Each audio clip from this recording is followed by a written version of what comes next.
മക്കളൊക്കെ ഇവിടെ ഇറങ്ങിക്കോ. മോളെ പതുക്കെ ഇറങ്ങ, ഇവിടെ ചാടണ്ട, പതുക്കെ.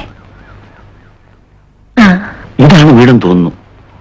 മുതലാളി വന്നിട്ട് നമുക്ക് അങ്ങോട്ട് പോവാം. ഇതൊരു നല്ല പ്രദേശമാണെന്ന് തോന്നുന്നല്ലോ. അങ്ങനെ നല്ലൊരു ചീത്ത ഒന്നുമില്ല ലക്ഷ്മി. അധ്വാനിക്കാൻ മടിയില്ലാത്തവർക്ക് എല്ലാ നാടും നല്ലതാ. എവിടെങ്കിലും ഒന്ന് വേറൊരിച്ച് കിട്ടിയാ മതിയായിരുന്നു.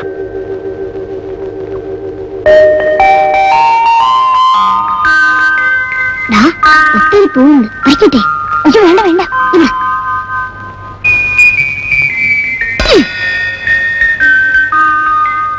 ആരെയാണ് പൂ പറിക്കുന്നത്?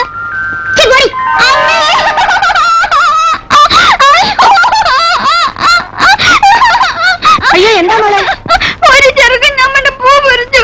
ഞാനത് പറഞ്ഞപ്പോ എന്നെ ഒരു കല്ലെടുത്തെറിഞ്ഞിട്ട് ഓടി കളഞ്ഞു. ആഹാ, നീ വാ. ആരാ എന്റെ മോളെ കല്ലെടുത്തെറിഞ്ഞത്? അയ്യോ ആരാ? ആ ചെറുക്കനാ. നീ കല്ലെടുത്തെറിഞ്ഞോ? നിന്നെ കൂടി ഞാൻ തോട്ടിയോടാ കുരുത്തം കെട്ടവനെ. നിന്നെ ഞാൻ ശരിയാക്കുന്നുണ്ടോ? നിന്റെ തൊടയിലെ തൊലി ഞാൻ എടുക്കുന്നു. കുരുത്തം കെട്ടവനെ നിന്നെ ഞാൻ എന്താ ആ ചെറുക്കനൊരു കല്ലെടുത്ത് ഉഷമ്മയുടെ കാലിലെറിഞ്ഞു. അത്രേ ഉള്ളൂ. അതിന് മാമൻ എന്ത് ചെയ്യാൻ പോകുന്നു? ഇവന്റെ ശല്യം കൊണ്ട് സഹിക്കാൻ വയ്യ മുതലാളി. ചാരമില്ല, കുട്ടികളല്ലേ. പുറകിന് അല്പം കുസൃതി കൂടുതലാവിന്. പോട്ടെ മോളെ, സാരമില്ല. ഭാഗീരഥി, ഞാനിങ്ങനെ ഫോണിൽ സംസാരിച്ചില്ലേ, അത് ഇവരുടെ കാര്യമായിരുന്നു. എന്നിട്ടെന്താ അകത്തേക്ക് വരാതിരുന്നത്? മുതലാളിയുടെ വന്നോട്ടേന്ന് കരുതി. നിങ്ങളുടെ എല്ലാ വിവരങ്ങളും ഞാൻ ഭാഗീരഥിയോട് സംസാരിച്ചിട്ടുണ്ട്. എന്റെ ഡ്രൈവറെ കൂടെ കൂട്ടിക്കൊണ്ട് പോയിക്കോളൂ. നിങ്ങൾക്ക് താമസിക്കാനുള്ള വീട് അയാൾ കാണിച്ചു തരും. ലോറിയും അങ്ങോട്ട് തന്നെ കൊണ്ടുപോയിക്കോളൂ. അങ്ങനെയാട്ടെ.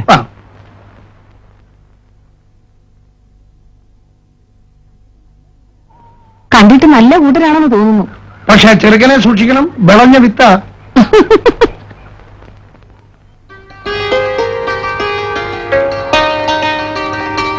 മുതലാളി പണ്ട് താമസിച്ചിരുന്ന വീടാ. 3 മുറി ഒരു അടുക്കളയുണ്ട്. ഇതാ താക്കോൽ. വളരെ ഉപകാരം. നല്ല വീട്. ദൈവം നമ്മളെ കൈവിടുകില്ല ലക്ഷ്മി. വാടാ മക്കളെ, സാധനങ്ങളൊക്കെ ഇറക്കാം. എന്റെ ലോറി ഞാൻ മാധവന് തരുന്നു. വെറുതെ അല്ല, വിലയ്ക്ക്. അയ്യോ മുതലാളി, പരിഭ്രമിക്കണ്ട. ആരെങ്കിലും കാണിച്ച് ആ ലോറിക്ക് ഒരു വില നിശ്ചയിക്കുക. ആ തുക ജോലി ചെയ്ത് കൈ കിട്ടുന്നത് തിരിച്ചടയ്ക്കുക. ഇതിനെങ്ങനെയാണ്? വേണ്ട വേണ്ട, നന്ദി ഒന്നും പറയണ്ട. ഞാൻ അവിടുന്ന് വിളിച്ചോണ്ട് വന്ന മാധവൻ ഇവിടെ ഒരു നല്ല നിലയിൽ കഴിയുന്ന എനിക്ക് കാണണം. അതാണ് എനിക്കിവിടെ ഏറ്റവും വലിയ പ്രതിഫലം. കാപ്പി. വീടെല്ലാവർക്കും ഇഷ്ടപ്പെട്ടോ?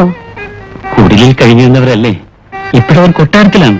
കുട്ടികളുടെ പഠിത്തത്തിന്റെ കാര്യമൊക്കെ എങ്ങനെയാ? എവിടെയെങ്കിലും ചേർക്കണം. പള്ളിക്കൂടം ഇവിടെ അടുത്താണോ? ആ കാര്യത്തിലൊന്നും മാധവൻ വിഷമിക്കണ്ട. വേണ്ടതൊക്കെ ഞങ്ങൾ ചെയ്തു തരും. മാധവന്റെ ആദ്യത്തെ ജോലി എന്റെ വക തന്നെ ആയിക്കോട്ടെ. പുതിയ പറമ്പിൽ മതില് കെട്ടാൻ കുറെ ഇഷ്ടിക ഇന്ന് തന്നെ ഇറക്കാം.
വരണം വരണം.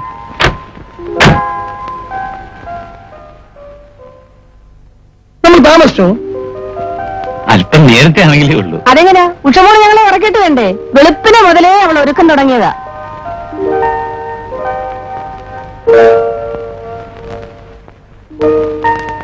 ആ പഴയ വീട് അങ്ങനെ തന്നെ നിൽക്കട്ടെ എന്ന് കരുതിയല്ലേ? വീട് മാത്രമല്ല, ആ ലോറിയും. ഞങ്ങളുടെ എല്ലാ ഐശ്വര്യങ്ങളും ആ ലോറിയിലാക്കി അങ്ങ് ഞങ്ങൾക്ക് തന്നു. പിന്നീടാണ് ഈ സ്ഥലമൊക്കെ വാങ്ങിയത്. ആ വീട് എന്നും അങ്ങനെ തന്നെ ഉണ്ടാവും. ഈ ബംഗ്ലാവ് കുട്ടികൾക്ക് വേണ്ടിയാ. ഈ ഐശ്വര്യത്തിനൊക്കെ കാരണം നിങ്ങളുടെ നല്ല മനസ്സാണ് മിസ്റ്റർ മേനോൻ. എന്നെ അങ്ങ് പഴയ പോലെ മാധവെന്ന് വിളിച്ചാൽ മതി. അത് ശരിയല്ല. അന്ന് നിങ്ങളൊരു സാധാരണ ഡ്രൈവറായിരുന്നു. ഇന്നിപ്പോ അതാണോ? അനേകം ലോറികളുടെയും ബസ്സുകളുടെയും വ്യവസായ സ്ഥാപനങ്ങളുടെയും ഉടമയാണ്. ഇതെല്ലാം സ്വന്തം പരിശ്രമം ഉണ്ടായതല്ലേ? അച്ഛാ, സമയമായി. അങ്ങയുടെ ഈ കൈകൊണ്ട് തന്നെ നിലവിളക്ക് കൊളുത്തണം. സന്തോഷം. ഐശ്വര്യത്തോട് തന്നെ ആയിക്കളയാം.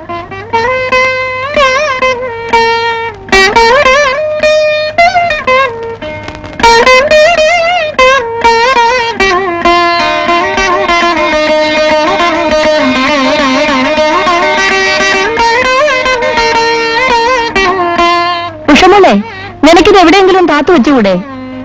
നിങ്ങൾ ആരെങ്കിലും എവിടെ ഒന്ന് സഹായിക്കേ. ഇത് ആരുടെ കയ്യിലാണ് കൊടുക്കേണ്ടത്? നോക്ക് ഇഷ്ടമുള്ള ആളിന്റെ കൊടുത്തേക്ക്.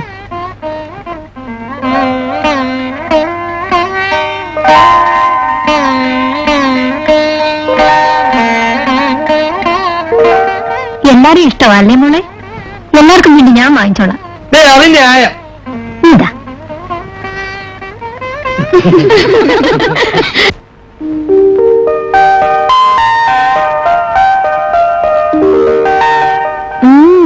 ഒരു സ്പോർട്സ് താരത്തിന്റെ മുറി തന്നെ. ഗോപകുമാർ സാറിന്റെ ഫോട്ടോ ഒന്നും ഇല്ലേടി? എന്റെ മുറിയിൽ എന്തിനാ സാറിന്റെ ഫോട്ടോ? സാറല്ലേ നിന്റെ കോച്ച്. വിശേഷങ്ങളൊക്കെ അറിയുന്നുണ്ട്. അയ്യോ ഉഷേ, പയ്യെ പറയൂ. ആരെങ്കിലും കേട്ടാൽ കച്ചവടം തീരും. ഞാനൊന്നും പറയുന്നില്ലേ. നിനക്ക് സ്പോർട്സ് കിട്ടിയ സമ്മാനങ്ങളൊക്കെ ഉഷയ്ക്ക് കാണിച്ചു കൊടുത്തോ? അത് ഞങ്ങൾ രണ്ടുപേരും കൂടെ വേണ്ടതുപോലെ ചെയ്തോളാം. എന്നാലും അങ്ങനല്ലല്ലോ. ഉഷേ, ഈ വീടിന്റെ ടെറസിൽ കയറിയിട്ടുണ്ടോ? അതെങ്ങനെ? ഞാനൊന്നും ആദ്യമായിട്ടല്ലേ ഇവിടെ വരുന്നത്. ഭയങ്കര കാറ്റാ അവിടെ. ആ, പറന്നു പോകുന്ന കാറ്റ്. വേണമെങ്കിൽ ചെന്ന് അല്പം കാറ്റ് കൊണ്ടേച്ച് പൊരിച്ചല്ലേ. അല്ല, നീ വരുന്നില്ലേ? ഞാൻ വന്നാൽ കാറ്റ് പോവും. നിങ്ങൾ രണ്ടുപേരും പോയച്ച മതി. എന്നാ ശരി, വാ ഉഷേ, വാ.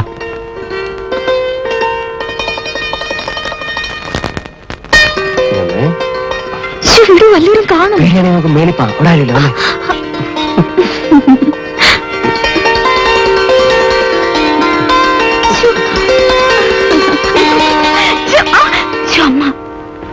എന്താ അല്ല ഉഷയ്ക്ക്?